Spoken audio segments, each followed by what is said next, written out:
Hello everyone, and welcome to today's devotional. Today we are going to be working on day 6 in the Living True 40 Days to Get Back to You devotional. So let's jump right in. God is on time.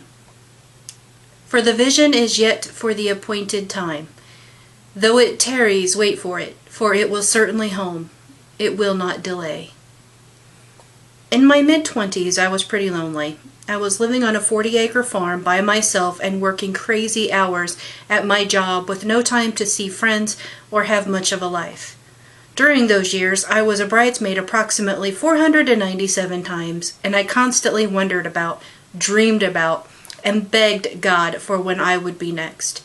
That fall, as weird as it might sound, I started feeling very strongly that God was telling me I was going to meet my husband soon. And wouldn't you know it, a few months later when I joined a running group, I met a guy. On paper, this guy was awesome. On paper. We started dating, and I quickly realized that in real life, he was just about the worst. He didn't have a steady job, and according to him, had no desire to live above the poverty line. He was also pretty awful to me. He didn't pick me up for dates, didn't pay for them, and never even considered buying me flowers.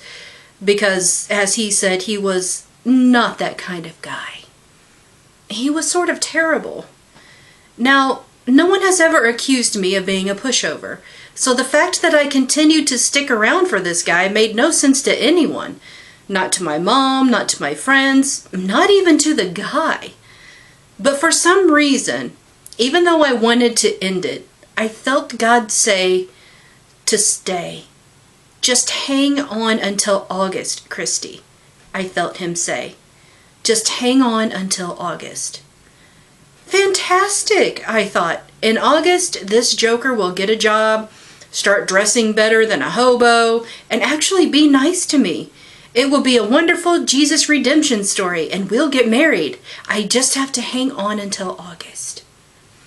This went on for 7 months, but he never came around. He never got a job, never cleaned up his act, and never started being nice to me.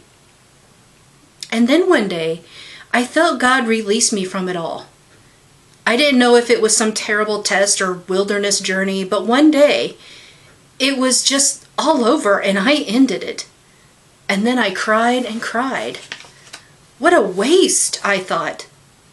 I didn't meet my husband. There was no redemption story.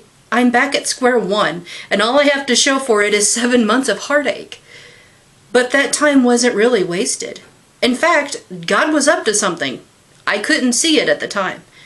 About a week later, I got a phone call from a really nice guy who had been in the same running group. I had never been interested in Nice Guy because I was busy preparing to marry future hobo husband, obviously. Nice Guy asked me to get some ice cream and hang out. As we spent the day together, my eyes were opened to the most amazing man who had been there all along, waiting for me, pursuing me. The day of ice cream was the beginning, and my husband, Matt, and I have been together ever since. I look back now at my 7-month wilderness with Mr. Hobo and can see it was a pre-marriage boot camp, preparing me for the most amazing love story I had no idea God was writing.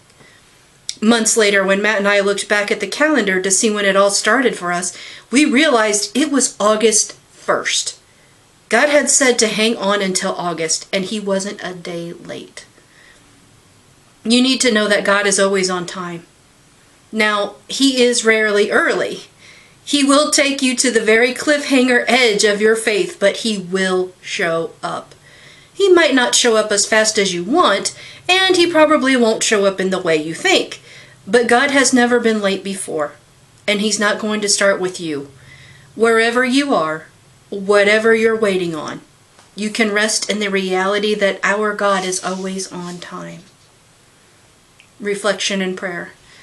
Does it change how you feel about your life when you consider that God is always on time?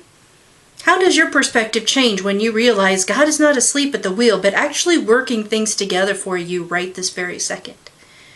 Spend some time in prayer asking God to give you his perspective on his timing and plans for you. Then ask for the trust and patience to wait for him while he works. That's going to do it for today's devotional. This is Miss Letty Doll saying ta-ta.